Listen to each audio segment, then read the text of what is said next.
시작합시다. 안녕하세요. 안녕하세요. 그래, 소개 좀 네, 해주세요. 저희는요 학교에서 진로 수업의 일환으로 자기 진로 도서의 작가님을 만나 뵈서 자기 진로와 관련된 탐색을 하는 그런 시간을 갖도록 그런 했는데요.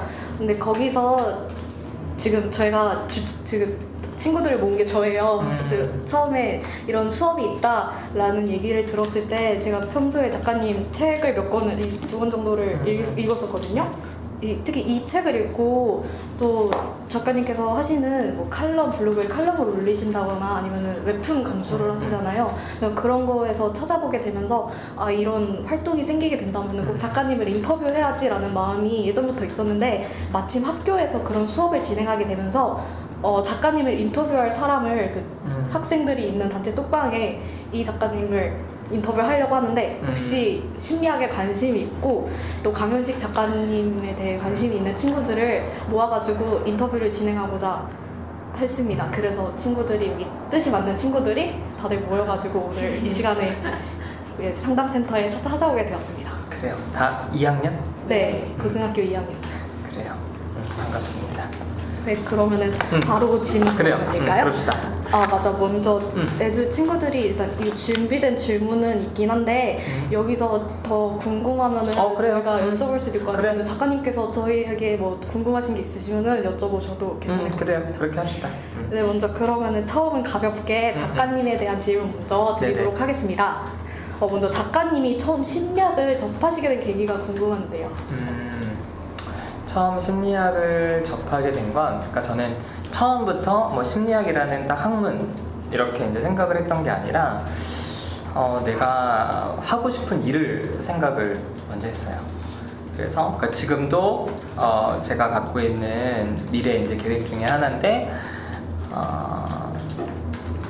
알코올, 마약 중독자들이 함께 거주하면서 자신들의 어떤 재활 혹은 치료 이런 것들을 이제 목적으로 하는 치료 공동체라는 거를 이제 하고 싶어서 우리나라에는 치료 공동체가 들어온 지가 이제 한 10년 정도밖에 안 됐어요. 그런데 뭐 구글이나 이런 데서 세라피틱 커뮤니티라고 검색을 하면은 되게 많아요. 그러니까 서양에서는 되게 좀 보편적인 치료 세팅이에요. 특별히 행동 중독, 물질 중독 이런 거 같은 경우에는 단순하게 이제 정신과에 가서 약을 먹는다거나 일주일에 한 번씩 상담을 받는다고 회복되지가 않아요. 그냥 그 사람들의 삶 전반적인 대인관계 문제나 직장 관계나 그리고 일상에서 사실은 알코올 중독은 술을 되게 쉽게 접할 수 있어서 이 사람들의 삶 전반에 대한 개입이 필요한데 이제 그런 어떤 세팅을 하고 싶다라는 이제 생각이 들어서 그럼 이제 무슨 공부를 해야 되냐 이렇게 이제 찾다가 뭐 어떤 사람은 뭐 정신과 의사가 되라, 어떤 사람은 뭐 사회복지사가 되라 이렇게 이제 하다가 이제 심리학자라는 어떤 그런 그러니까 지금으로 따지자면은 뭐 임상심리학자 정도가 되겠죠. 그래서 이제 이거를 해야겠다 싶어서 이제 심리학을 공부를 해야겠다라고 생각을 했죠. 그래서 처음부터 저는 어떤 내가 하고 싶어하는 일을 염두에 두고 이 심리학을 접하게 됐다고 할 수 있어요. 그러면 두 번째 질문을 드리도록 하겠습니다. 심리학을 아무래도 대학교에 들어가기 전까지는 대학교에서 어떤 학습이 이루어지는지 잘 알지 못하잖아요. 전공 그렇죠. 과목에 대해서. 그리고 또 관심이 있다 하더라도 직접 개론 서적이라든가 전공 서적을 찾아 읽어보지 않는 한 그 찾아보기도 힘들고 그런 거 읽어보지 않는 한 좀 이 공부를 하면서 막히는 거에 대해서 잘 못하고 좌절하는 경우도 몇 번 많이 있다고 들었거든요. 그래서 심리학을 전공하면서 특히 뭐 어려우신 적이 있었다거나 막혔던 적은 없으셨나요? 일단 저는 이제 심리학과를 학사 편입을 해서 들어가서 이제 학사 편입을 할 때 심리학 개론서를 보거든요. 이제 개론서를 보면서 심리학이 어떤 학문인지는 좀 대략 감을 잡고 갔지. 그런데도 좀 어려웠던 게 보통 이제 우리나라는 심리학과 하면은 주로 문과생들이 이제 주로 진학을 하죠. 그리고 이제 문과생들의 특징은 뭘 싫어하지? 수학, 과학을 싫어하잖아. 그렇죠? 근데 심리학의 가장 메인이 그거예요. 핵심이 통계 혹은 생리심리, 인지과학 같은 굉장히 체계적이고 논리적이고 굉장히 어떤 연구 중심의 학문이어서 이제 공부를 하고 갔음에도 불구하고 막상 학교 가서 이제 통계 수업을 듣다 보면은 이제 정신이 안드로메다로 갈지 수식을 보면서 야 저게 뭐냐 싶기도 하기도 하고, 그리고 또 뇌, 생리심리에서 이제 뇌를 배우는데 이제 뇌를 그림으로 보면서 차라리 만약에 뭐 내가 의대에 진학을 했다면 해부를 하거나 이렇게 해서 실제로 뭔가 뇌도 만져보기도 하고 할 텐데, 현실적으로 우리나라 심리학과에서는 생리심리 수업을 들을 때 그렇게 뭔가 실습할 수 있는 학교는 정말 몇 군데, 한두 군데밖에 없어요. 그러니까 대체로는 생리심리 책을 가지고 인간의 뇌에 대해서 이제 상상을 하면서 공부를 해야 되지, 온갖 실험들을. 그리고 또 어떤 생물학, 그러니까 생리심리학과 이제 연관되는 게 생물학인데, 생물학에 대한 관심이 나도 원래부터 있던 건 아니었으니까 그런 좀 낯설고 생소한 부분들, 그러니까 내가 생각했던 심리학과 다른. 그런데 나는 이제 편입을 해서 그래도 개론서를 공부를 하고 이제 들어갔는데 1학년 때부터 고등학교 졸업하고 바로 들어온 친구들은 거의 굉장히, 그러니까 요즘은 좀 다를 것 같아요. 근데 옛날에만 하더라도 심리학 하면은 뭐 정신분석 이런 거 이제 공부할 거라 생각하고, 그리고 어떤 정신장애, 이상심리 이런 걸 공부할 거라 생각했는데 이런 것들은 굉장히 좀 일부분이고 오히려 중요한 게 이제 다른 거니까 그런 부분에서 대부분의 심리학과생들은 굉장히 좀 어려워해요. 혼란스러워하고 내가 생각했던 거랑 다르기도 하니까. 근데 이거는 뭐 굳이 심리학만 그런 거 아니라 다른 학문들도 그런데 기본적으로 다른 학문들은 내가 그거에 대해서 많이 안다고 생각하는 경우는 별로 없어요. 만약에 뭐 경제학과를 간다 그래도 뭐 경제에 대해서 배우겠지 정도의 마인드만 가지고 가잖아. 뭐 미시경제나 거시경제를 배운다든지 뭐 이렇게 보통은 잘 모르고 가서 그냥 이런 거구나 이제 싶은데, 심리학은 사람들이 전공을 안 했고 심리학 책을 한 권도 안 봤어도 기대하는 바가 있다고. 심리학이란 이런 걸 거야. 이렇게 이제 기대하는 게 명확하니까 그거랑 다른 현실을 접했을 때 굉장히 좀 혼란스럽거나 어렵기도 한 부분이 있죠. 네, 그리고 또 세 번째 질문은요. 작가님의 필명이 누다심이라는 필명인데요. 되게 처음 접했을 때 많이 인상 깊다고 생각을 했어요. 이거 인상 깊다면서 이거 잘 모르는 거 아니야? 지금 긴장해서 그래요. 일단 다시 기회를 줄게. 뭐지? 누다심이? 누구에게나 갑자기 저 진짜 너무 긴장했어요.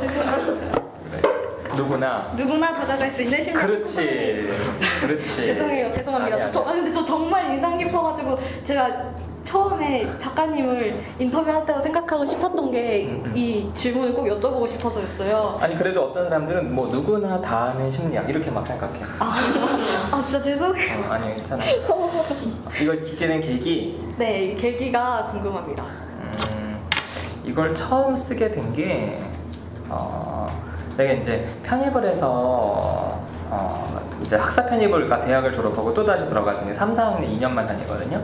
근데 이제 2년 다닐 동안에 그때 내가 이렇게 우리 친구처럼 학교에서 노트북으로 필기를 했어.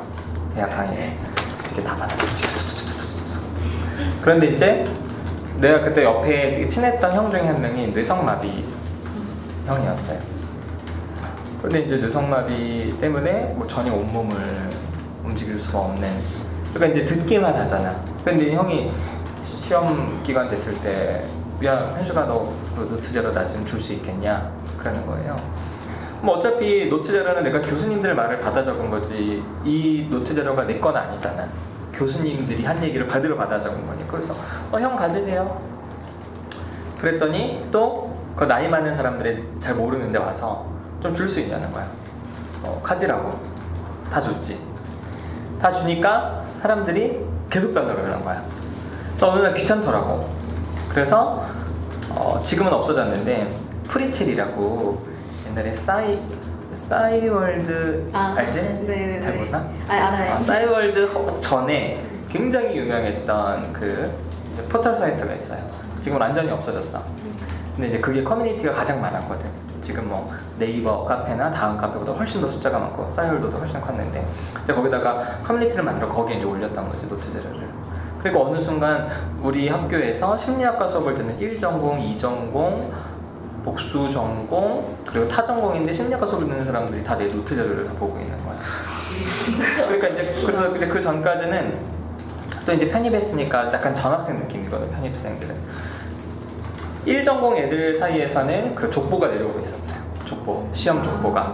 근데 이제 이런 족보들을 1전공 애들이 이제 상대평가니까 자기네들끼리만 주고받지 2전공이나 복수나 타전공한테는 안 주거든. 왜냐면은 어쨌든 교수님들이 바뀌지 않는 한 시험 문제는 크게 거기서 엇나가진 않으니까. 근데 내가 막 이렇게 주니까 1전공이 있던 친구가 이제 나한테 형, 이 족보 형 보세요.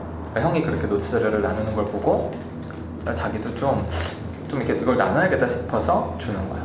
그럼 난 고맙지. 그래서 그것도 내가 다 나눠줬지. 그래서 이제 어느 순간 모든 족보나 모든 자료가 다 똑같이 공개되는 거였어요.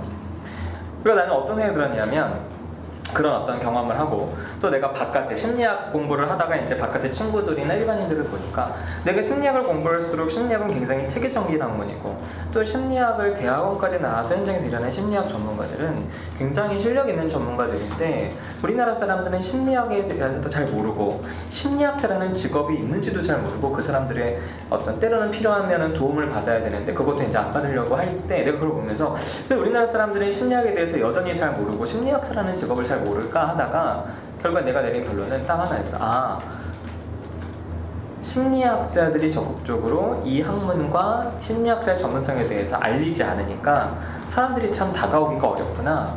그런데 심리학 공부하는 친구들 내부를 보니까 이미 우리 안에서도 원활한 소통이나 정보들이 통용되지 않고 있는 거야. 그래서 나는 일단 우리 안에서부터 제대로 우리가 정말 서로 소통하고 때로 정보도 나누고 이렇게 하면은 당장 개인에게는 좀 불이익이 있을 수도 있지만 전체적으로는 같이 좀 성장할 거 아니냐 그런 마음이 있었는데 내가 이제 대학원을 준비하면서 대학원을 준비하니까 선배들이 대학원 기출문제 족보를 이만큼 주는 거야. 이 정도로. 그러니까 이게 왜 이렇게 두껍냐면은 이 사람이 좀 정리한 거 복사하고 이 사람이 정리한 거 복사하고 이게 이제 몇 년이 있으니까 이렇게 두꺼운 거야. 그래서 이제 내가 이거 보다 보니까 중복된 게 되게 많아요. 그래서 이거를 내가 한 번에 싹 정리를 했어.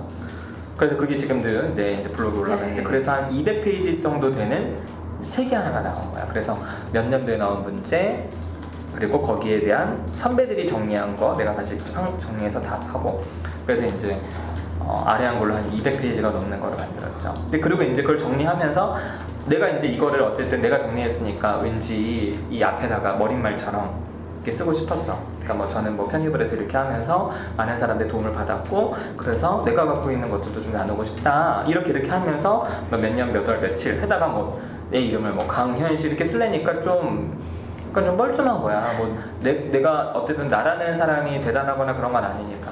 그래서 그렇게 해서 뭐라고 쓸까 하다가 아 정말 누구나 원하는 사람은 심리학이라는 학문에 혹은 심리학자한테 좀 다가와서 필요하면 좀 도움도 받고 이러면 좋겠다라는 생각이 이제 떠올라서 그때 처음으로 썼어요. 누구나 다가갈 수 있는 심리학을 꿈꾸는 이 이렇게 이제 쓰고 근데 이제 이거를 가지고 준말로 쓰려고 할 생각은 없었는데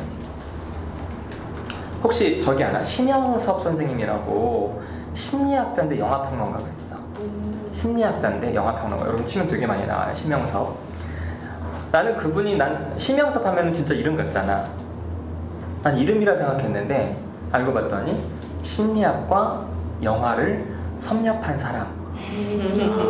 이거의 준말이더라고. 그래서 심영섭 하면 이름이 남자 이름 같잖아. 근데 이분 여자 선생님이거든.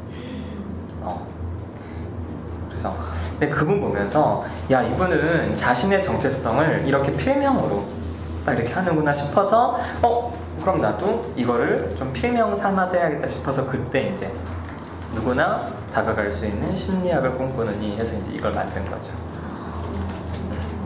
그럼 친구가 지금 작가님께서 심리 상담 센터를 운영 중이신데 이렇게 하면서 힘드셨던 점이 있으셨나요?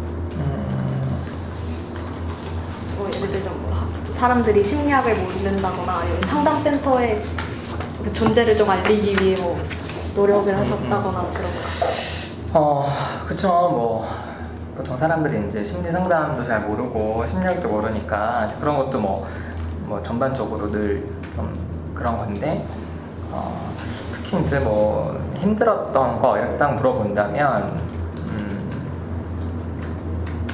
뭐 그런 거예요. 제가 이제 이 센터를 이제 이 센터 심리 상담 센터라고 타이틀을 내건 지는 이제 한 3년 정도밖에 안 됐어요. 그러니까 나는 개인적으로 내가 상담을 본격적으로 하려고 이제 심리학 공부를 한 건 아니고 나는 치료 공동체라는 그런 좀 세팅을 하고 싶어서 한 거였고, 그리고 지금 내가 하는 일의 주된 일은 이제 여러분이 나를 찾아온 것처럼 글 쓰고 그러면 또 글 쓰면 이제 강의도 하게 되거든요. 그래서 도서관이나 학교나 기업에서 심리학을 해서 강의도 하고, 근데 이러다 보니까 사람들이 아무래도 우리는 심리학 하면은 심리학이 여러 분야가 있지만 그래도 상담을 되게 많이 알잖아요. 그러니까 사람들이 자꾸만 상담을 해달라고 이렇게 연락이 오는 거예요. 그래서 처음에는 내 주변 상담하는 친구들한테 연결을 해줬어. 이 친구들이 연결을 해서 상담을 하니까 좋기는 한데 문제는 장소가 없는 거예요. 그러니까 막 뭐 토지 이런 데 가서 상담을 하니까 거기는 분위기도 그렇고 시간도 제한돼 있잖아. 그래서 어떻게 할까 하다가 어차피 내 주변에는 상담하는 친구들은 많으니까 이 상담을 원하는 사람들과 상담을 할 수 있는 사람들을 연결을 해줘야겠다 싶어서 운영은 내가 하고, 그래 이제 상담센터를 만든 거죠. 근데 이제 요즘에는 뭐죠? 그 프랜차이즈 상담센터들이 있어요. 이렇게 되게 광고 되게 많이 하고, 근데 거기에 사실은 경영하는 사람들은 완전히 일반인들이야. 상담 공부도 전혀 안 한. 근데 그런 사람들도 상담센터를 차리는 걸 보면서 그래 뭐 내가 이쪽에서 정말 제대로 상담할 수 있는 친구들과 상담을 원하는 친구들을 연결해주면 좋겠다는 상담센터 만들었는데, 내가 이제 상담센터를 만들고 나서 이제 그런 어떤 내가 갖고 있는 자격에 대한 어떤 그런 비판들을 되게 좀 받았어요. 그러니까 나는 내가 직접 상담을 하려고 한 거는 아니라 이제 이렇게 나는 운영을 하면서 연결을 해주려고 했는데 근데 사실은 뭐 그런 것들이 이제 이쪽 분야 사람들한테 좀 뭐 상담자도 아닌데 상담센터를 오픈한다 이제 이런 얘기들을 좀 많이 듣게 돼서 이제 그런 것들 때문에 좀 마음이 좀 어려웠죠. 근데 이렇게 엄밀히 따지자면은 저는 국가 자격증은 있어요. 국가 자격증은 3개가 있어. 그래서 사회복지사, 청소년 상담사, 임상심리사라는 국가 자격증이 있는데, 이제 이쪽 분야에서는 국가 자격증보다 학회 자격증을 더 많이 인정해 주는데, 내가 뭐 본격적으로 상담을 하려고 했으면은 이걸 땄을 텐데 이제 이걸 따진 않았는데, 이거에 대한 좀 주변에서 알게 이제 뒤에서 이제 이런 얘기를 이제 듣게 된 거죠. 근데 나는 내 주변의 심리학자들이 본인들이 제대로 상담을 하지 않을 거더라도 이렇게 전체를 좀 운영할 수 있는 사람들은 얼마든지 하라고 하고 있어. 뭐 그게 오히려 일반인들이 상담에 대해서 전혀 마인드가 없는 사람들이 상담센터를 프랜차이즈 상담센터를 하는 것 때문에 되게 문제가 많거든요. 그러니까 쉽게 말해 이걸 완전히 그냥 경영으로만 생각하는 거야. 그래서 처음에 누가 오면은 10회 결제하면 1회 무료 이런 식으로 해서 되게 이제 홍보를 많이 마케팅을 해요. 근데 그러면은 사실 상담은 내담자가 상담의 성과가 더 이상 없거나 어느 정도 목표를 완수했을 때는 상담자는 종결을 얘기해서 종결을 시켜요. 그러니까 이제 프랜차이즈 상담사 같은 데서 내 후배들이 상담하다가 내담자 괜찮아서 이제 종결하자. 종결을 시켰는데 그 대표가 와서 이제 경영하는 사람이 와서 이 사람 10회 결제했는데 네가 5회만 하고 종결시켰으니까 자기가 지금 5회를 불어주게 생겼다는 거야. 그러니까 뭐 네가 대신 내라부터. 그러니까 쉽게 말해서 상담에 대한 마인드가 전혀 없는 사람들이 이제 이런 걸 하니까 그런 문제가 워낙 많은데, 그래서 이제 나는 그런 마음에서 한 건데 이제 그런 또 여러 가지 좀 얘기들이 있었고요. 그리고 또 하나는 사실은 심리 상담이 사람들의 마음을 되게 강력하게 붙잡아주고 도와줄 수도 있기는 하지만 그 전제 조건은 내담자가, 상담을 받는 사람을 내담자로 해요. 내담자가 적극적으로 상담에 임하겠다는 자세가 있을 때만 가능해요. 그러니까 무슨 얘기냐, 아무리 누가 마음 힘들다고 하더라도 제가 상담 장면에 오지 않으면은 도와줄 수가 없어. 근데 어떻게 보면은 정말 힘든 사람들은 안 오거든. 그리고 또 상담 과정 중에 내담자가 자살 충동이 있으나 상담자한테 언제든지 연락해야 돼요. 그럼 상담자는 24시간 스탠바이를 하고 사실은 있어야 돼. 근데 24시간 스탠바이를 하고 있고 시도 때도 없이 연락 오는 거를 받는 게 힘든 게 아니라, 자살 충동이 있는데 상담자한테 연락하지 않고 자살 충동을 행동으로 옮겼을 때는 무조건 상담은 종결이에요. 사실은 꼭 이 사건 때문만은 아닌데, 그러니까 최근 우리 센터에서 2명을 상담이 강제 종결된 일이 있었어요. 하나는 상담자에 대한 위협 때문인 거고, 하나는 너무 이제 왜곡된 생각, 이제 망상이 너무 심해져서 그래서 이제 끊어냈는데, 센터 차원에서. 근데 사실 한편으로는 어쩌면 가장 힘들어하는 사람들인데, 사실은 이 상담에서 도와줄 수가 없다는 그런 한계성들을 볼 때마다 사실은 좀 마음이 힘들죠. 그런 것들이 좀 힘든 것 같아요.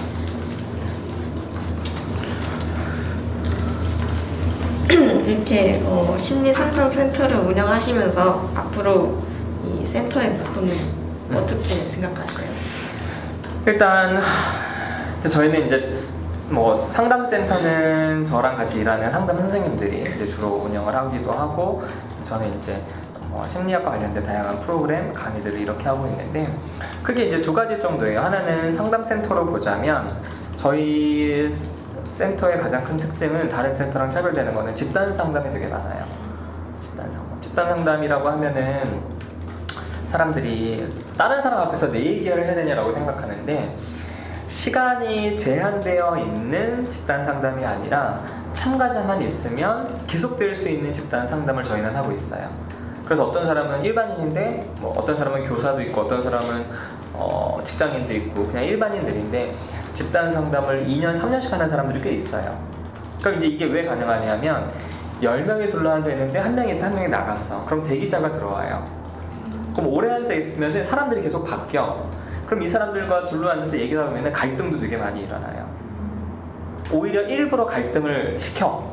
왜냐하면은 여러분이 친구들 간의 갈등, 예를 들어서 여기서만 6명이 왔는데 오다가 혹시 누가 기분 나쁜 일이 있었어, 다른 친구한테. 그러면 사실은 마주 앉아서 너 어떤 마음이었니? 나한테 왜 그랬니? 이렇게 이제 얘기를 주고받아야 되는데, 얘기하다 보면은 감정이 더 상해서 누가 욕을 할 수도 있고, 그러면은 등 돌리기가 쉽잖아요. 사실 그렇게 되면은 관계 속에서 우리가 되게 많은 걸 놓치고 살고 결국에는 우리의 관계가 좁아지거든. 근데 만약에 뭐 부모님이랑 갈등했어. 근데 엄마가 뭐 화내면서 밥을 안 주겠대. 막 이러면 사실 갈등을 제대로 못 하잖아. 직장에 다니는데 직장 상사한테 속상해서 아니 뭐 과장님 뭐 저한테 이래서 했더니 이게 어디서 되느냐 그래서 사직서를 해. 그럼 이제 어떻게 할 수가 없잖아. 그러니까 생판 모르는 사람들이 모여서 갈등을 하자는 거야. 그래서 밖에서 제대로 못한 갈등을 통해서 내 마음도 돌아보고 네 마음도 돌아보고, 내가 취약한 것도 확인해서 그걸 내가 극복하도록 연습도 해보고 하다 보니까 개인의 옛날 얘기보다는 here and now, 지금 여기에서 우리가 느끼는 감정에서 얘기를 많이 하게 돼요. 그래서 이런 형태의 집단 상담은 우리 센터랑 협약센터가 지금 19개를 진행하거든요. 집단만. 그러니까 우리나라에서 이렇게 집단을 하는 데가 내가 알기로는 거의 없어요. 있어도 센터에서 하나 정도의 집단을 하지. 근데 서양에서는 이런 비구조화 집단이라고 하는데, 비구조화 집단이고 매주마다 모이는 위클리 집단이 굉장히 많아. 미국에는 20년이 넘은 집단도 있어요. 근데 우리 센터에는 지금 가장 오래된 집단이 한 7년 정도 됐거든. 7년. 좀 있으면 350회예요. 일주일에 한 번 정도니까. 그러니까 내가 그 집단을 300회까지 하다가 다른 리더한테 넘겨주고 나왔는데, 그러니까 나는 센터 입장에서는 그런 집단 상담을 전국에 원하는 사람들. 그래서 개인 상담은 되게 경제적으로, 아니 심적으로, 심리적으로 부담이 좀 많이 되거든요. 시간당 뭐 싸도 6만 원 정도 되니까 10번 받아도 60만 원이고 100번 받으면 600만 원이잖아. 근데 한국에서 그 돈을 내고 상담받을 사람 많지 않다고. 근데 집단 상담은 처음에 시작할 때 10회에 30만 원이에요. 그럼 1회로 치면 3만 원이고, 또 우리 센터 집단 상담은 할수록 할인을 해줘. 연장할수록 30만 원이었다가 29만 원이었다가 미니멈은 5만 원이에요. 그럼 저희 센터에서 10회에 5만 원 내고 집단하는 사람들도 꽤 여러 명 되거든. 그래서 심리적으로 부담도 적고, 그다음에 경제적으로도 부담이 적은. 그러니까 개인 상담은 할 얘기 없다고 앉아있으면 시간 버리는 건데, 집단에서는 나 오늘은 좀 얘기하기 싫다. 그러면은 심리적으로 부담도 좀 적으니까 이런 형태의 집단 상담을 좀 더 많이, 사람들이 좀 마음이 특별히 심리적으로 고통받기 전에라도, 그러니까 이제 개인 상담 내가 많이 힘들지 않으면 받기는 어려운데, 집단 상담은 여러분이 아무런 문제가 없다고 느끼더라도 딱 가서 앉아있으면은 막 갈등이 생겨. 여기 내가 싫어하는 사람도 있고 좋아하는 사람도 있고 오해도 많이 생기고 하거든. 그러니까 그래서 개인 상담은 좀 마음의 병원이라면 집단 상담은 좀 피트니스 센터 같은 느낌이에요. 그러니까 아프기 전에 운동하는 듯한 그런 느낌의 이런 집단 상담을 더 많이 하고 싶은 목표가 하나가 있고, 그다음에 아카데미에서는 더 다양한 프로그램들, 그래서 일반인들이 관심 있어야 할 만한 주제들, 그래서 예전에 뭐 했던 게 예비 부모 교실, 부모 되기 전에 예비 부모 교실이나, 그리고 옛날 사람들은 섹스나 그리고 데스에 대해서 잘 얘기하려고 하지 않아요. 근데 사실은 굉장히 인간에게 되게 중요한 주제거든요. 섹스에 대해서 한국 사회는 터부가 너무 강해서 사람들이 성에 대한 궁금증이나 어떤 이런 것들이 또 표현을 할 수가 없어. 심지어 뭐랄까, 결혼한 부부들도 둘이 마주 앉아서 섹스에 대한 얘기를 하나로 되게 민망해해요. 그러다 보면 어떤 선생님이 오히려 그것 때문에 더 많은 갈등들이 생기니까 우린 좀 그런 것들에 대해서 편하게 좀 같이 나눠보자. 그래서 사람들이 관심이 있을 만한 다양한 주제를 가지고 자기 마음도 돌아보고 심리학에서 우리가 좀 공부할 게 있으면 더 많이 좀 나누고 싶어하는, 그래서 내 필명처럼 좀 누구나 심리학이나 심리상담을 좀 편하게 다가갈 수 있도록 하는 게 목표죠. 저 추가 질문 드리고 싶은데요. 아까 집단 상담에 대해서 말씀해 주셨잖아요. 그 페이스북에서 그 라이브로 보여주시는 그거죠. 그거 그리고 유튜브에 올려주시고. 맞아요.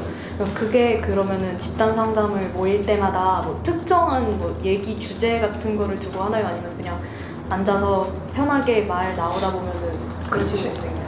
두 번째 후자 진행이 돼요. 그래서 이제 주제가 없기 때문에 비구조화다 이렇게 얘기해요. 구조화하지 않고 그냥 자연스럽게. 대신 이제 리더들은 자연스럽게 뭐 여기서 정치 얘기를 만약에 했다 그러면 리더는 정치 얘기로, 그러니까 내용으로 가진 않아요. 만약에 내가 예를 들어서 우리 친구랑 나는 뭐 A 후보를 지지하는데 이쪽은 B 후보를 지지하는데, 그러면은 나는 막 A 후보를 지지, 막 A 후보 막 지지를 하고 사람들이 막 그러냐고 하는데 갑자기 나는 그렇게 생각하지 않는다라고 탁 치고 나와요.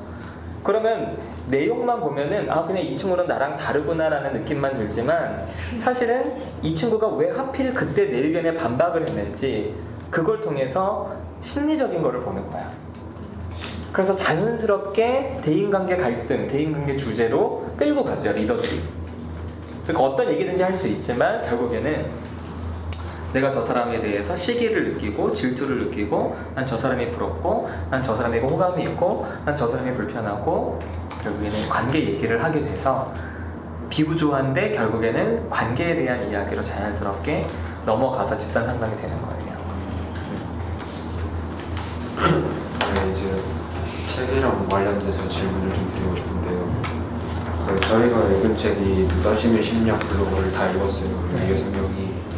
그래서 그거에 대해 질문을 드리고 싶은데, 일단 그 누다심의 심리학 블로그라는 책이 세계사랑 되게 관련시켜서 심리학을 설명했는데 어떻게 그렇게 세계사에 대해 자세히 알게 되셨는지. 내가 어떻게 세계사를 자세히 알았냐고? 공부를 했지. 그러니까 사실은 지금은, 그러니까 내가 역사 관련된 책을 3권을 냈어요. 이제 이 책이 청소년들 대상으로 한 책이고, 그 다음 나온 책이 심리학으로 보는 조선왕조실록이고, 그 다음 책이 심리학으로 보는 로마의 이야기인데, 얼마 전에도 어떤 출판사에서 역사 관련해서 책을 내지 않겠냐고 연락이 왔었어요. 그래서 내가 단호하게 거절했지. 안 한다. 그래서 왜 안 하시냐고. 왜 안 하냐면 너무 공부를 많이 해야 돼. 이 책을 쓰려면. 그러니까 내가 심리학은 전공을 했으니까 충분히, 대학까지 했으니까 충분히, 그러니까 지금도 제가 하는 모임에서 오전에 이제 내가 하는 모임이 있는데 거기에서는 논문을 1시간씩 봐요. 그러니까 내가 화수목금 일주일에 4일은 꼭 논문 리딩을 해. 심리학 관련 논문. 그러니까 심리학 지식은 충분한데 내가 역사 전공이 아니니까 역사를 잘 모르잖아. 공부 진짜 많이 했어요. 그래서 이 심리학 블로그 이거 쓸 때는 진짜 세계사에 대한 책을 엄청나게 많이 읽고 논문도 찾아보고 자료 수집하고, 그리고 이쪽 전공자 만나서 물어보기도 하고, 그래서 사실은 내가 역사 지식은 알고 있는 걸 쓴 게 아니라 공부하면서 쓴 거예요. 그럼 주제 선정 같은 거는 어떻게? 주제 선정은 좀 뭐라 그럴까, 일단은 사람들이 쉽게 알만한 주제들, 관심 있어 할 만한 주제들, 그리고 또 자연스럽게 이제 세계사는 동양도 있고 서양도 있잖아요. 약간 그 비중도 좀 맞췄지. 그래서 서양과 동양 이런 비중도 맞추고 사람들이 좀 쉽게 알만한 주제들, 그리고 그 중에서도 심리학적으로 좀 쓸 게 있는 내용들을 좀, 그래서 처음에 뽑았던 주제는 훨씬 많아요. 여기에서 이제 그런 것들을 좀 맞춰서 썼죠. 그리고 역사랑 심리학을 연관시켜서 얻을 수 있는 이점 같은 게 무엇이든지. 사실 역사가 학교에서 배우는 역사. 나도 이제 사실은 학교 다닐 때는 역사 별로 안 좋아했어요. 역사 막 계속 암기 생각하니까 되게 스트레스 받잖아. 그렇죠? 도대체 연도 외우기 시작하면 끝도 없잖아. 이게 이거 같기도 하고 막 숫자니까. 그런데 사극이나 가끔 극장에서 그 역사 관련한 영화 보면 너무 재밌는 거야. 이렇게 생각했죠. 어떤 게 차이가 있을까 그랬더니 학교에서 배웠던 역사는 시험을 위한 역사였고 사극이나 영화로 보는 역사는 스토리가 있는 역사인 거야. 그 스토리 안에는 사람들의 마음이 녹아들어 있잖아요. 그러니까 그러면서 우리가 감동을 받기도 하고 재밌어하기도 하는 건데 그래서 역사와 심리학은 결국에는 나는 사람의 마음이라는 관점에서 이제 접목을 시켰던 거예요. 그런데 이제 심리학이라는 학문 자체는 뭐 많은 사람들은 되게 쉽고 재밌으라 생각하지만 막상 공부하기 시작하면 되게 어렵기도 하고 해서 사람들이 좀 쉽게 배우기는 어렵고 그런데 이게 분명히 사람 얘기인데 그 핵심에는 근데 역사라는 거는 사람들이 쉽게 재밌어하는 하나의 좀 내용거리를 제공을 해줘서 이 두 개를 접목시켰을 때 내 입장에서는 사람들이 재밌어하는 역사를 통해서 심리학을 좀 알리고 싶은 그래서 이제 그런 이점이 나한테는 있는 거죠. 그래서 역사를 좋아하는 사람들도 심리학 공부를 할 수 있고 또 심리학 관심 있는 사람들도 아 우리가 알았던 역사에도 사실은 사람들의 마음 이야기가 녹아들어 있구나 이런 것들을 좀 알려줄 수 있다는 이점이 있는 것 같아요. 이제 제가 질문을 드리려고 하는데 유다심의 심리학 블로그에서는 역사랑 이 심리학을 접목하셨잖아요. 근데 이건 별개로 또 심리학을 적용해서 알아보고 싶거나 연구하고 싶으신 다른 분야가 있으신가요? 다른 분야? 지금 요즘에 아니면 그냥 그냥 미래- 지금이 아니어도 미래에 뭐 미래라던가 아니면 있었던 거나 있다고 해야겠지? 네. 일단 저는 내가 심리학 공부를 하기 전부터 가상현실에 관심이 되게 많았어. 가상현실. 그런데 이제 요즘에 IT 기기도 계속 이제 발전이 되고 심리학 공부를 하다 보니까 혹시 매트릭스 봤나? 영화? 이거 탁 꼽아가지고 땡 해가지고 막. 그래서 일단은 내가 이제 어쨌든 그런 가상현실에 오랫동안 관심이 있어서 지금도 그렇고 그런 쪽과 좀 더 연관해서 심리학 쪽으로 접근해보고 싶은 마음도 있어요. 마음도 있고 그리고 이제 사실은 이제 내가 하는 이제 집단 상담이나 이 집단이라는 것 자체는 그 자체가 심리학적인 건 아니에요. 집단은 그냥 사람들이 모인 걸 집단이라고 하는 거야. 그래서 이거를 경영학에서도 이용을 하기도 하고 뭐 다양한 분야에서 이용을 하기도 하는데 그래서 나는 이런 집단 그리고 집단에서 일어나는 관계 패턴들 이런 것들을 계속 좀 심리학적인 관점에서 적용해보고 싶고 연구해보고 싶은 그런 마음이 있죠. 그러면 새로운 책을 내기 위해서 지금도 자료 수집을 막 하고 계시는 중이라고 알고 있는데 다음 책은 어떤 내용을 담을 예정이시고 언제쯤 출판을 목표로 하고 계신지 혹시 물어볼까요? 그래요. 물어보지 말라 그러면 물어볼 건가? 사실 이제 올해 가을 정도로 목표로 지금 원고를 한 4분의 3 정도 쓴 책이 있어요. 이게 뭐냐면은 내가 쓴 책 중에 저는 심리학에 처음인데요 라는 책이 있거든요. 그러니까 이제 이거는 조금 약간 그렇지 라고 알고 있어요. 맞아요. 이거는 약간은 좀 딱딱해.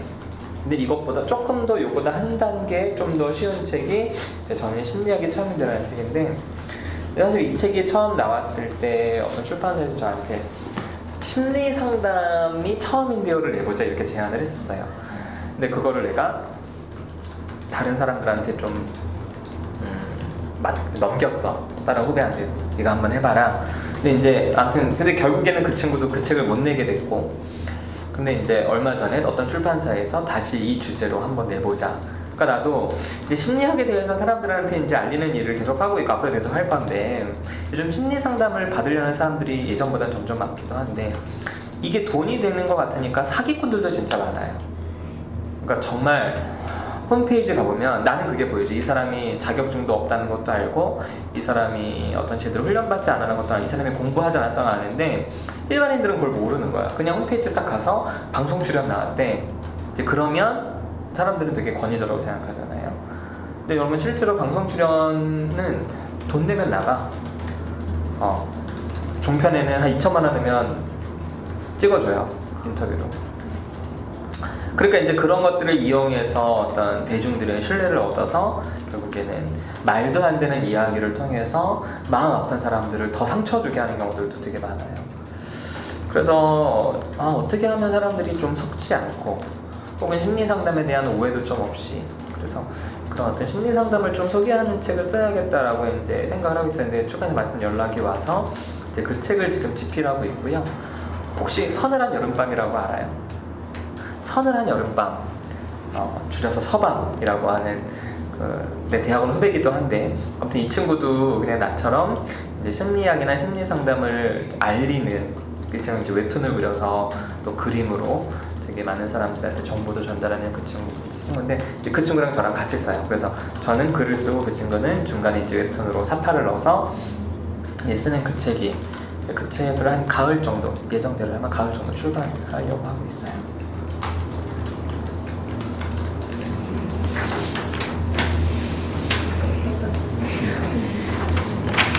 네, 다음 제가 질문을 드리려고 하는데요. 이제 심리학과 상담에 대해서 질문을 드리려고 해요. 이제 심리학이 이제 일상생활에서 어려운 학문이라는 인식이 좀 많이 박혀 있잖아요. 근데 이런 인식을 버리기 위해서는 어떻게 하는 게 좋을지를. 근데 인식을 버리기 위해서 어떻게 해야 한다는 게, 네. 심리학자가 아니면은 만약에 여러분이 일반인들이, 대중들이 어떤 주어가 누군가? 이제 저희 이제 일반인들이 심리학에 대해서 어려운 학문이라는 생각을 가지고 있는데, 이제 그런 생각들을 이제 깨주기 위해서 심리학자로서. 오케이. 저는 이게 EBS 다큐나 뭐 EBS나 쓰는 다른 이제 프로그램 다큐들을 이렇게 보면서 요즘에 아무튼 다큐들이 옛날과 달리 이런 심리, 인간의 마음, 감정에 대한 다큐들이 많이 나오는데, 거기에 출연하는 전문가들을 보면 저는 이제 검색을 해봐요. 그러니까 이제 내가 아는 심리학자라면은 뭐 당연히 그렇게 하지 않는데, 되게 생소한 사람인데 무슨 감정 코칭 전문가 이런 식의 나오면은 누구지? 검색을 해봐요. 검색을 해보면 내가 모르는 사람들 중에 거의 3분의 2는 사실은 엄밀히 말해서 심리학자라고 할 수는 없는 사람들이에요. 그러니까 심지어 경영학을 전공한 사람이 그런 타이틀을 걸고 나오는 것도 봤어. 근데 사실은 그게 왜 심리학자가 아닌데 그런 심리 관련 다큐에 나오느냐? 첫 번째로는 난 심리학자한테 책임이 있다고 봐요. 그러니까 심리학자는 과학적으로 수련을 받기 때문에 정확하지 않은 얘기는 하지 않도록 훈련을 받아. 그러니까 나 같은 경우는 이제 늘 그런 거 하는 거지. 어떤 사람이 질문을 해요. 선생님, 제 마음은 왜 이럴까요? 라고 했을 때 정말 정확한 심리학적 관점에서 나도 몰라요. 그게 답이에요. 아니면 너 알고 싶어? 그럼 네가 나한테 10시간 동안 네 얘기를 해. 아니면 10시간 넘게 네가 심리검사를 받아. 그럼 거기에 근거해서 내가 너한테 이야기를 해줄 수 있어. 하지만 내가 그걸 통해서 너한테 해주는 이야기도 네가 되게 핵심적으로 궁금해하는 건 아닐 거야. 근데 TV나 이런 데서는 심리학자한테 마이크 들이대고 선생님이 이 현상은 뭡니까? 심지어 몇 년 전에 그런 얘기가 나왔어요. 한 5년 전인가? 총선이 먼저 있고 그 다음 대선이 있을 때였는데, 지금 대선 말고 그 전에 대선.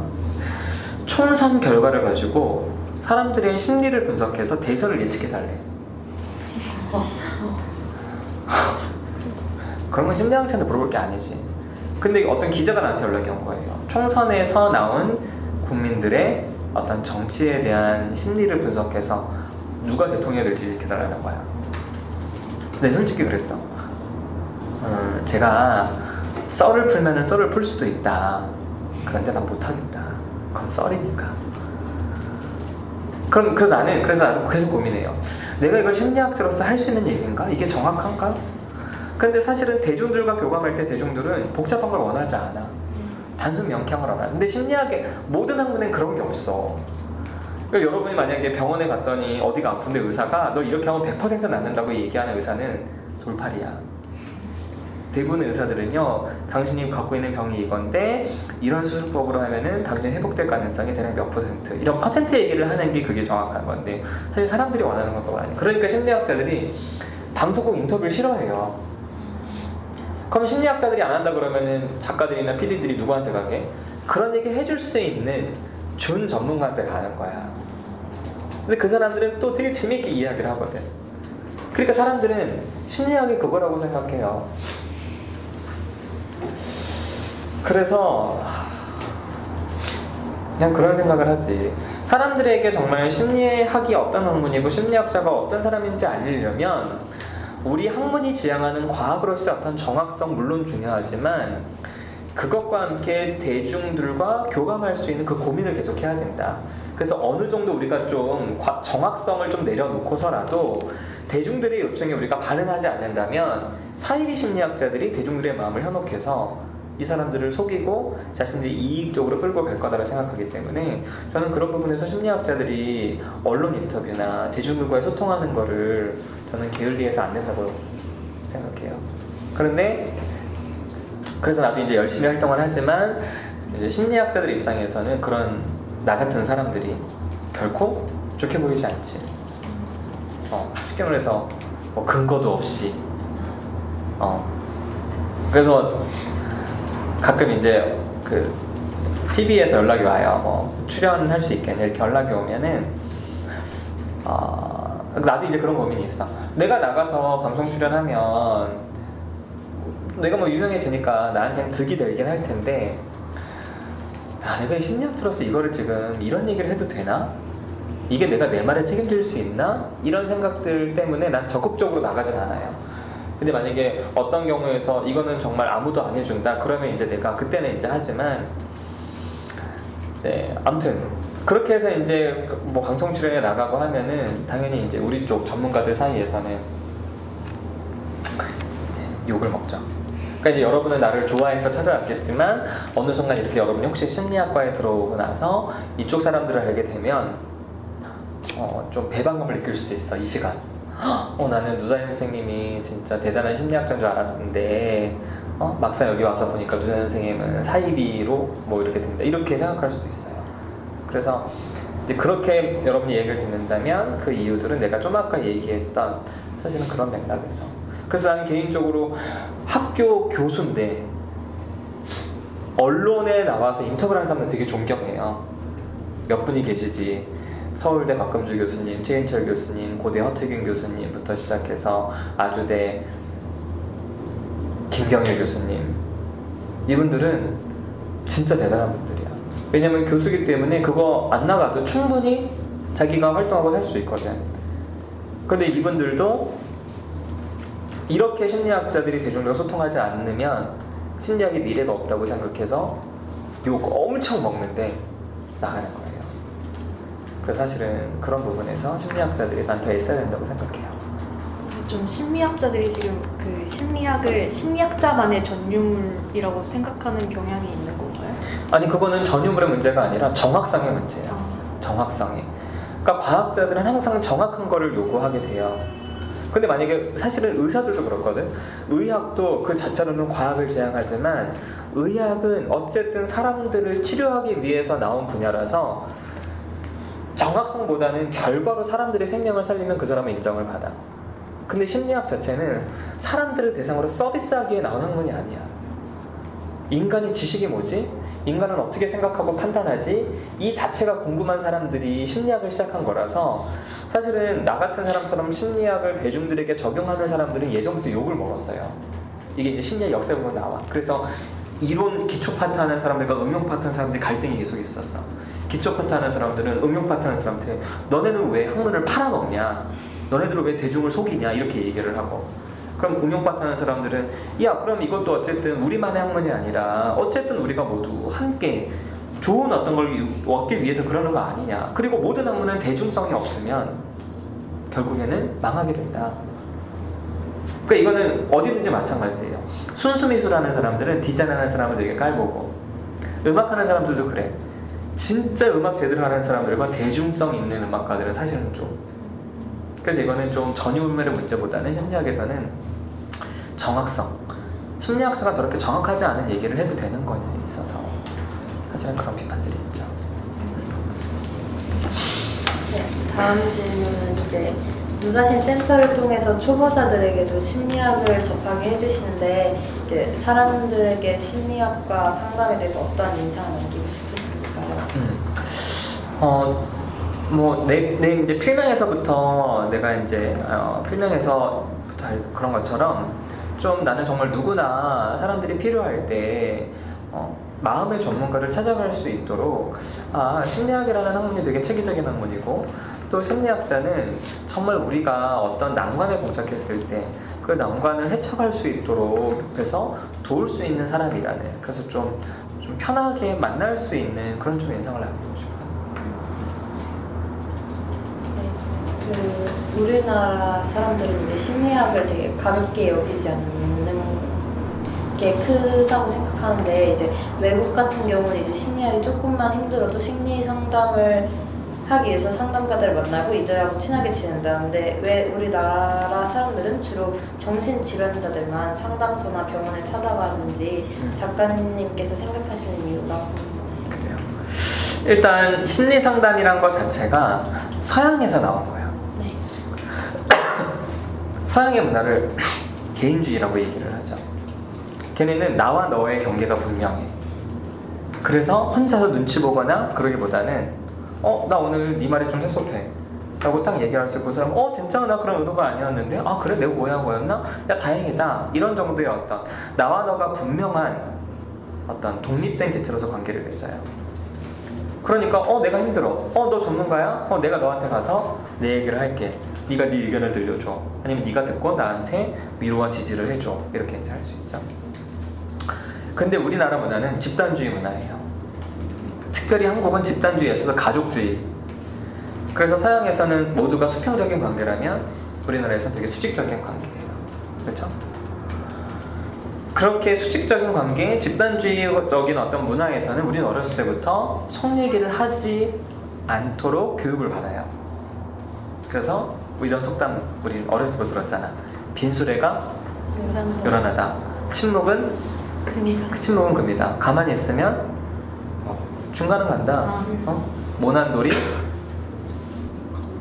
정 맞는다. 그렇죠? 우린 튀지 마. 야, 너만 힘들어? 나도 힘들어. 그러니까 입 다물어. 우린 자꾸만 침묵하는 그런 양육을 받으며 자랐어. 그리고 모두가 힘들기 때문에 내가 힘들다는 걸 얘기를 하면 넌 왜 이렇게 이기적이니?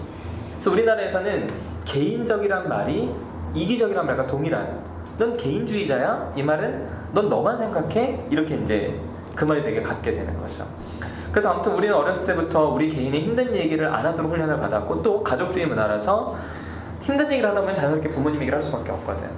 그런데 마치 내가 우리 부모님 때문에 힘들다고 얘기를 하면 우리 부모님을 욕먹이는 것 같다는 생각 때문에 상담에 갈 때 떠오르는 얼굴이 엄마 얼굴, 아빠 얼굴이 다 떠올라. 그러니까 내가 마치 저기에 가는 게 엄마 아빠가 나한테 줬던 사랑을 배반하는 것 같은 느낌이 들기도 해요. 그리고 또 수직적인 문화 때문에 서양에서는 너 전문가야? 나는 네 도움이 필요해. 내가 너한테 페이를 지불할게. 네가 내 얘기를 듣고 나한테 도움을 줘 라고 하게 되지만 우리나라에서는 상담자를 찾아가서 상담자를 뭐라고 부를까? 선생님이라고 불러요. 선생님. 네가 나보다 낫다라는 거를 인정하고 갈 수밖에 없는 문화야. 그래서 우리나라 사람들은 상담자가 나이가 어리면 불쾌해. 그래서 어떤 상담 전화해서 그러면 저보다 나이 많은 사람, 이게 첫 번째야. 뭐 좋은 대학 나온 사람이 있다고 이거는 물어보지도 않아. 저보다 나이 많은 사람이요. 나보다 경험 많은 사람이요. 그래서 내가 창피하지 않게.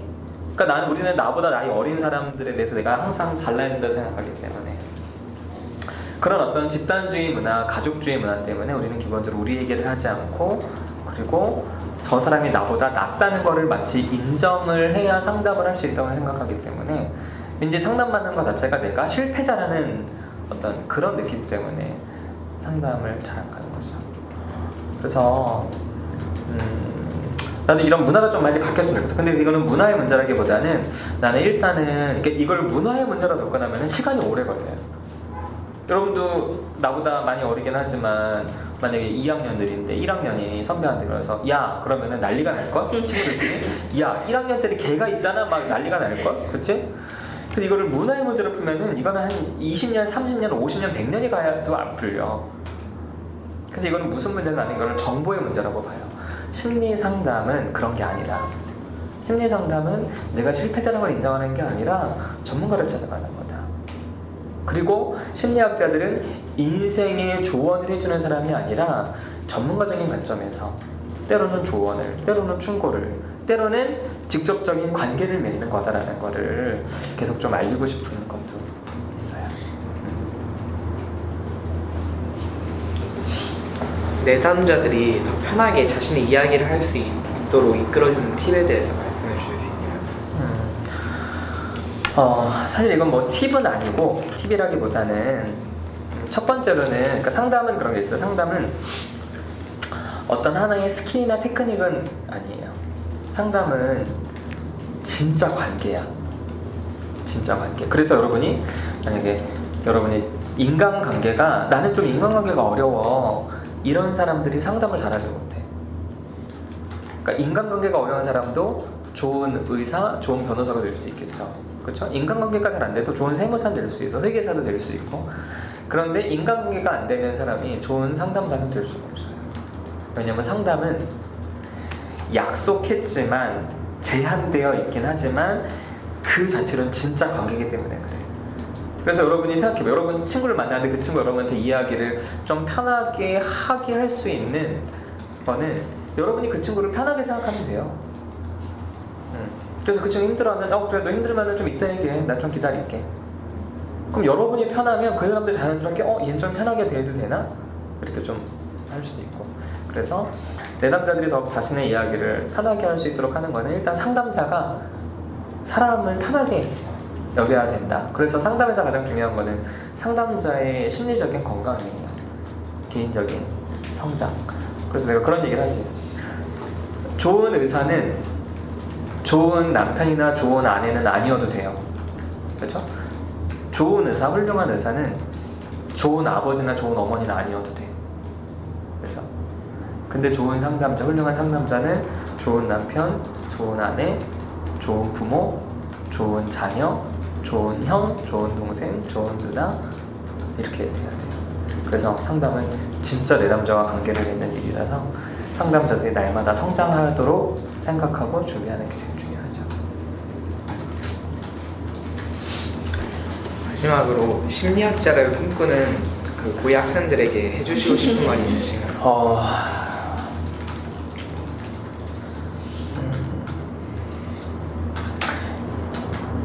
앞으로 여러분이 살 세대, 물론 나도 이제 40대, 이제 좀 40대 중반, 초중반이니까 앞으로 나도 살 세대, 세상에서는 분명히 여러분 부모님 세대보다 더 오래 살게 될 거야. 그렇죠? 그래서 좀 관점을 학교 선생님들의 시각, 부모님들의 시각이 아니라 그분들이 살아보지 못했던 시각을 가져야 돼, 삶에 대해서.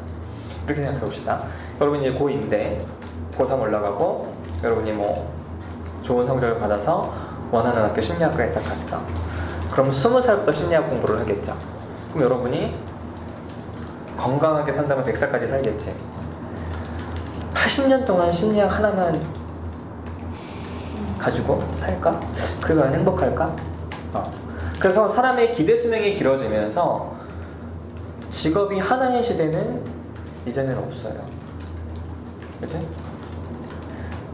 그래서 내가 만약에 심리학을 하고 싶지만 내가 이거를 당장 못했다고 좌절하고 슬퍼할 필요는 없어. 그리고 여러분이 심리학을 20살 때 시작한다고 하더라도 그게 여러분 평생 직업이 된다는 보장은 전혀 없어요. 그래서 항상 여러분의 미래에, 여러분의 삶에 대해서 좀 열린 마음을 가졌으면 좋겠어. 그래서 그리고 또 여러분 인생의 하이라이트는 20살이 아니야. 이게 참 속상한 게 고3 때 공부를 잘해서 소위 말해서 남들이 부르는 학교를 갔어. 마치 그 친구는 자기가 인생에서 크게 성공한 것처럼 생각할 수 있어. 그리고 대학을 못 가거나 내가 별로 원하지 않는 학교를 좀 가게 됐어. 그럼 그 친구는 이제 성인이 되는 그 시점에서 자기는 인생에 마치 큰 실패자가 됐다고 느낄 수 있어요. 하지만 여러분이 살아서 80, 90, 100세에 죽는다. 그러면은 여러분의 인생 전체를 놨을 때 인생의 하이라이트는, 인생의 클라이막스는 20살 때가 아니야. 몇 살 때겠어? 40, 50대예요. 근데 40, 50대를 바라보고 사는 청소년들이 별로 없어. 다 20살을 바라보고 살아. 그래서 지금 공부 잘한다고 좋아할 필요도 없고 지금 공부 못한다고 좌절할 필요도 없어. 그죠? 근데 부모님들이나 학교 선생님들은 계속 과거의 패러다임으로 여러분을 계속 얘기할 거야. 마치 그게 전부이냐. 그런 얘기는 들어요. 듣고 그냥 아 저분들은 그렇게 생각하는구나. 하지만 내가 정말 원하는 게 뭘까? 그럴 때 이런 생각 해볼 필요도 있어. 나는 이제 우리 큰아들이 4학년인데 난 걔랑도 이제 그런 얘기를 해보고 싶어. 왜 꼭 20살 때 대학을 가야 되지? 여러분 이거 한번 생각해봐요. 왜 모든 사람이 다 20살 때 대학을 가고 20살 때 마치 자기가 인생을 정하는 것처럼 생각을 해야 될까? 진짜 여러분 부모님들 중에 20살 때 간 전공을 살려서 일하시는 분들이 과연 몇 명이 있을지 생각해봐. 그래서 아무튼 좀 불안하고 조급하고 내가 지금 공부를 좀 못해도 내 인생이 스쳐진다고 느낄 때마다 인생 좀 전반을 봤으면 좋겠어. 여러분이 지금 공부를 잘한다고 여러분의 미래가 보장되는 것도 아니고 공부를 못한다고 그런 것도 아니라는 거. 그리고 마지막으로는 고등학교 성적표는 필요가 없어. 인생에서 대학 성적부터 사실은 좀 중요해져. 유학을 갈 때도 대학 성적을 갖고 가지 고등학교 성적을 갖고 오라고 하진 않아. 그렇죠? 그리고 앞으로는 평생교육 시대라서 나는 이제 심리학 전공을 편입으로 했지만 난 나중에 기회가 되면은 철학이나 혹은 물리학을 공부하고 싶어. 그래서 대학은 여러분의 인생에 한 번 다니는 게 아니라 내가 공부하고 싶잖아. 그럼 또 공부하면 되는 거야. 그리고 또 굳이 학교가 아니더라도 다양한 시스템, 다양한 공부를 할 수 있으니까 그런 부분에서 여러분이 좀 되게 조급하고 그런 마음 들 때마다 좀 그렇게 생각하면 좋을 것 같아요. 네, 그러면은 준비된 질문은 다 끝났고 혹시 더 질문할 사람 있어?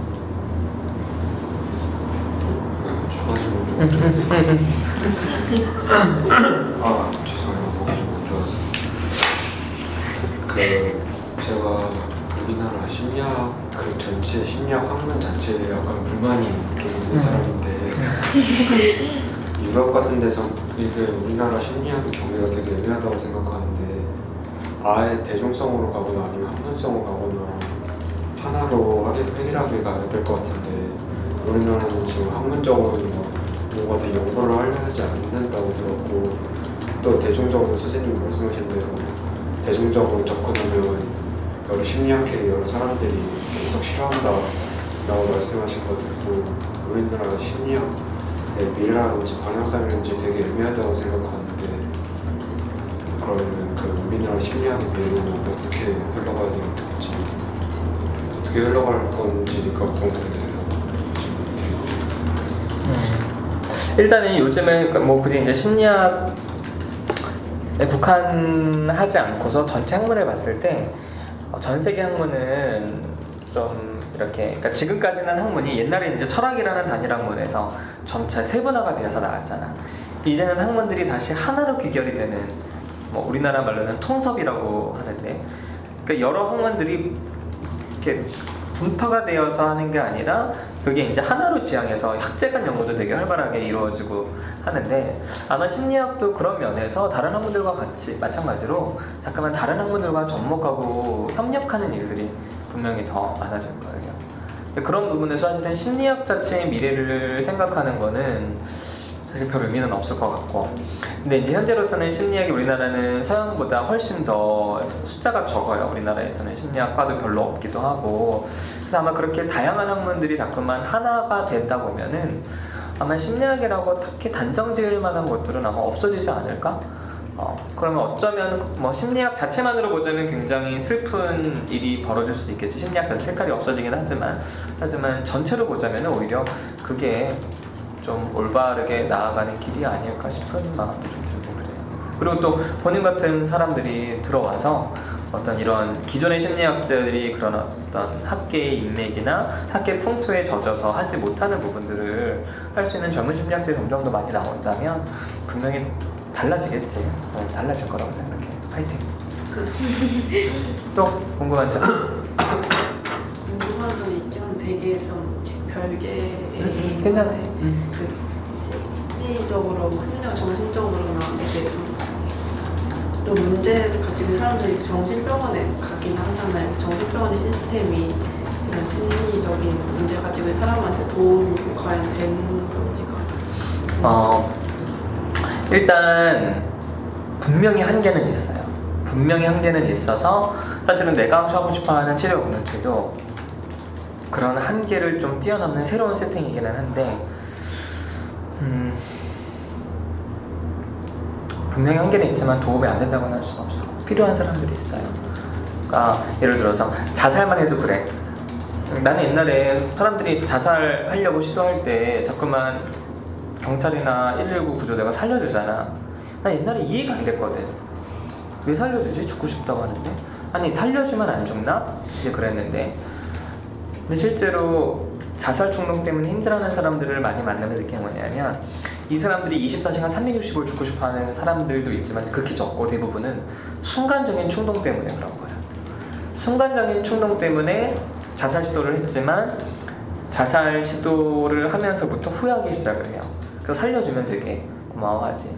그런데 폐쇄병동처럼 혹은 입원하는 세팅이 병원이 없다면 그 사람들을 누가 케어할 수가 없어. 그래서 자살衝動이 심할 때 어떻게 보면 병원이 그 사람들을 좀 보호할 수 있는 장치가 되긴 해요. 물론 그게 악용되기도 하고 한계는 분명히 있지. 그래서 어떤 사람은 병원의 주된 목표는 치료가 아니라 관리다 이렇게 얘기해요. 이 사람이 사고치지 못하도록, 이 사람이 더 위험한 일을 하지 못하도록, 더 갈등이 없도록.